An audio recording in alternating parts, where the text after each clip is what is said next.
It's now my great privilege to welcome our 2016 commencement speaker, Ms. Laura Huffman.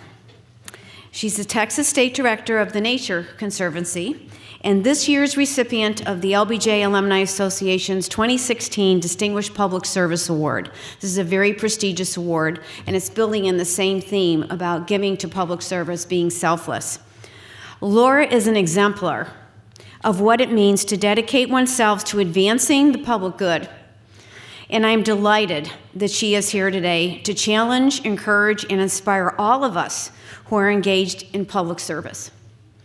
Throughout her career, Laura has applied her many talents to take on complex societal problems with passion and creativity. In her role as Texas State Director, Laura has established a conservation strategy and provides public policy leadership to advance the Nature Conservancy's mission, which is more than just that organization's mission. It's the mission about this planet and the life of this planet and the endurance of this planet. As she says of her work, quote, "The lessons we learn on grasslands in Texas can be shared with staff in Africa and Mongolia." Laura is also a founding director of the Conservancy's North American Cities program, created to support cities as they integrate natural infrastructure into local planning and development. It's in ways to safeguard people and reduce vulnerability to the climate at the same time. So when we talk about tensions in public policy, this is an ultimate tension. Under her leadership, the organization has been instrumental in the development and subsequent passage of the Restore Act, a landmark piece of federal legislation that dedicates 80% of penalties resulting from the 2010 Deepwater Horizon oil spill to affected Gulf Coast states. This is a major, major settlement issue from policy perspective. She has also worked closely with Texas legislatures from both sides, just as we talk about, working both sides, on legislating and supporting statewide water conservation and the expansion of water protection funds in Texas. She's a native of Austin, had a long and distinguished record of public service prior to joining the Conservancy. She served 6 years as assistant city manager for the city of Austin, during which time she negotiated more than $5 billion in economic development agreements and worked to protect the city's water system. She was previously deputy city manager in San Marcos, where she took the lead on important watershed protection initiatives. You see a theme in her career. So with the class of 2016, on behalf of you and on behalf of the faculty, we welcome Laura, and it's my pleasure to introduce you to a leading public servant with whom you have a unique common bond, one that will last a lifetime, since we're all entering into the LBJ alum arena. So I'm so pleased to introduce you to Laura Huffman.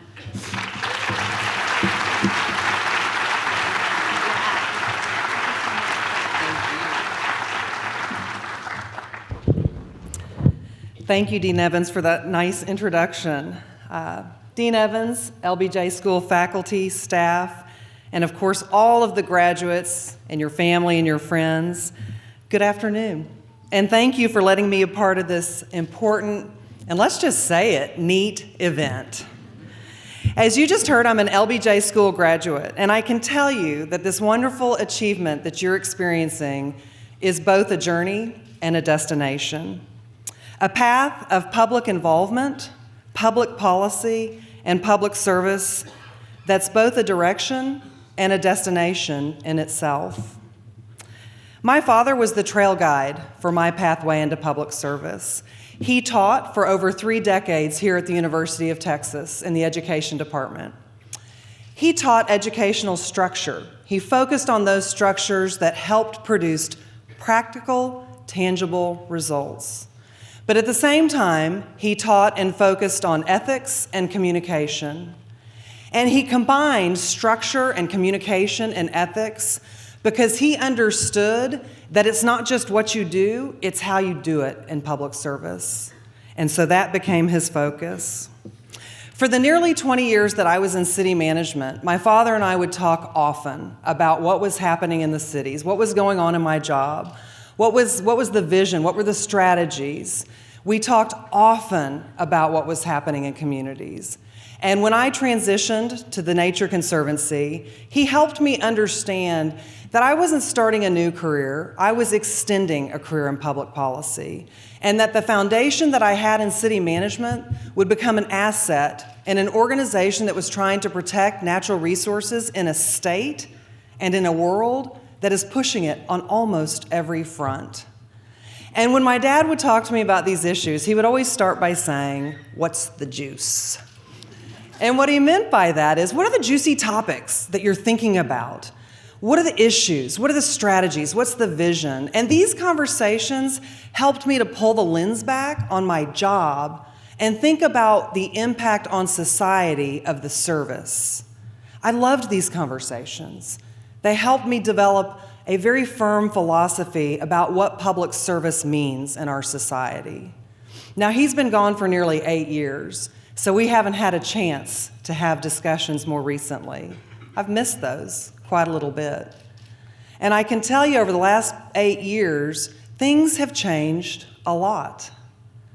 And when I was asked to speak to you, I immediately went back to those conversations and thought about what he and I would be discussing today. And so today, for you, I ask on behalf of my father, what's the juice? You are leaving the LBJ School at a really important time.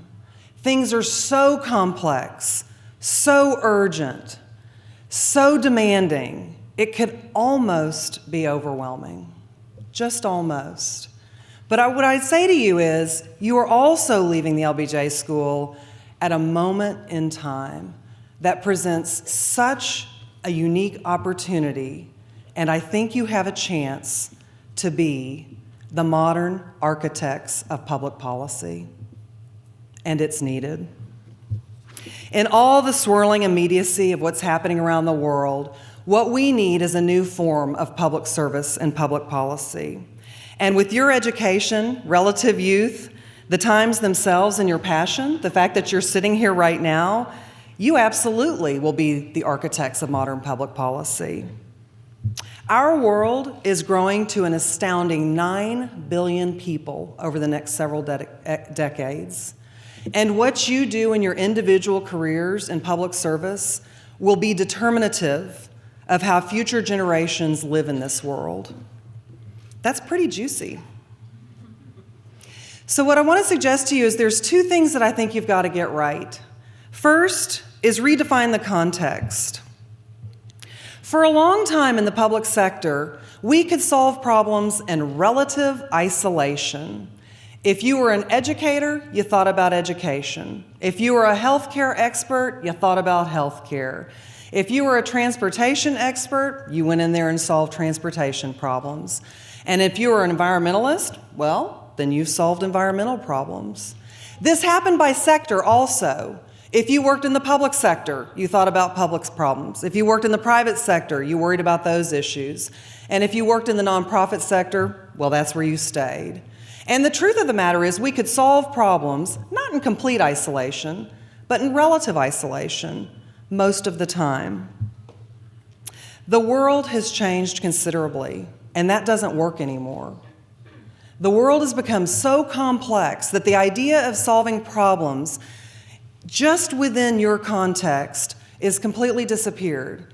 And I'll introduce you to a term I'm sure you've heard during your years here, and that is ecosystems. It's a term borrowed from the environment.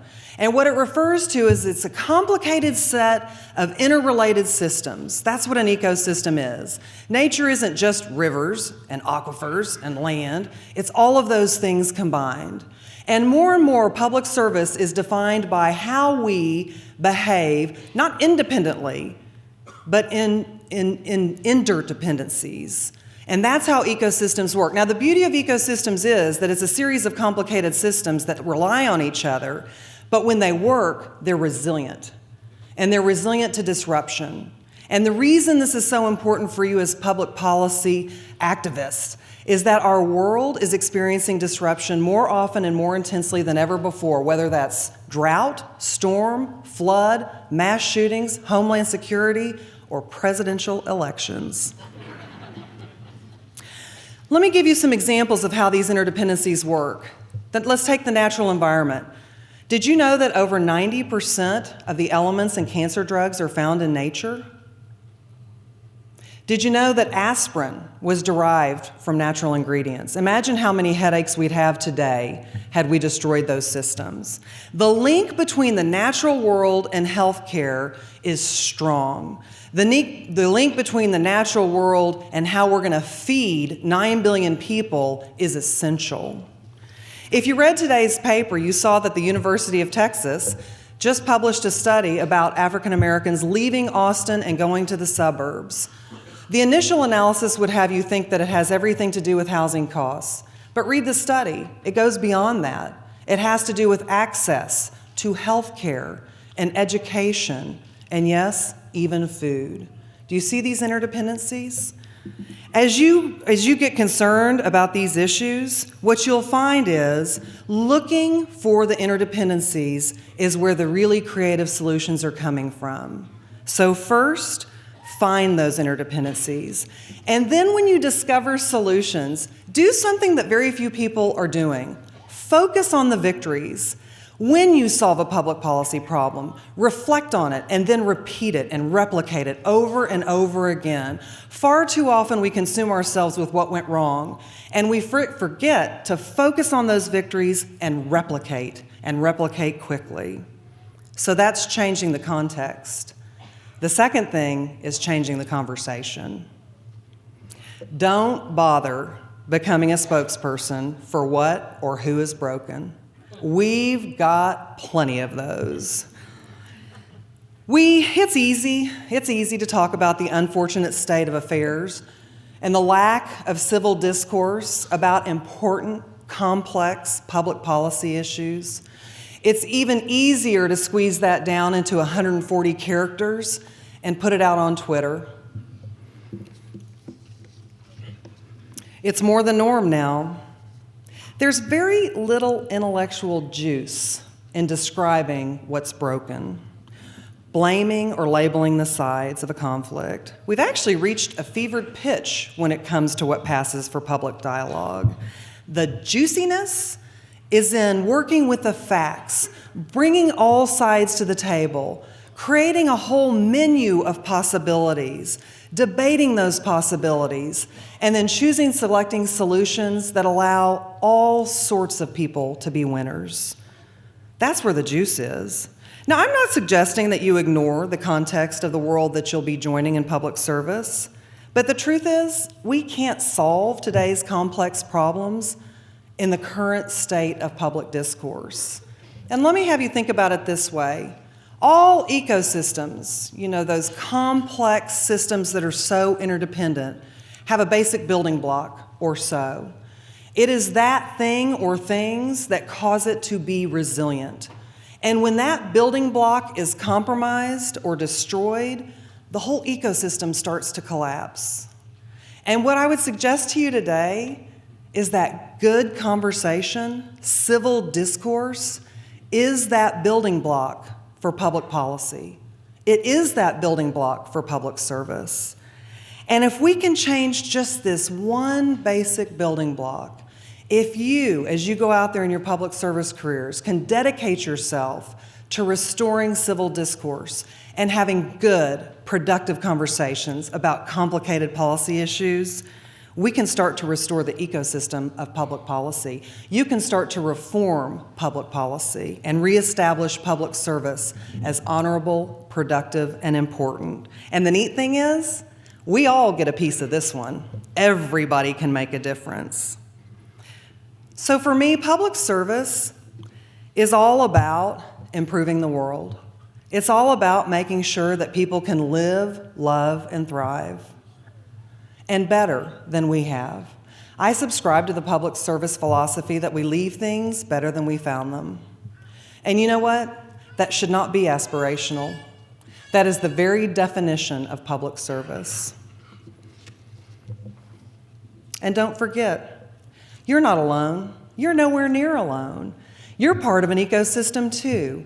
You have your new Dean Evans. You have faculty and staff here. You have anybody that has ever taught or supported this school, every single alum that has ever walked across this stage or later gotten their degree, you have every institution that we have worked with and for. That's all part of the ecosystem of the LBJ School, and it's stout. So remember that. We are here with you and for you. So let's start a movement on behalf of modern public service. Let's go find the juice. Thank you.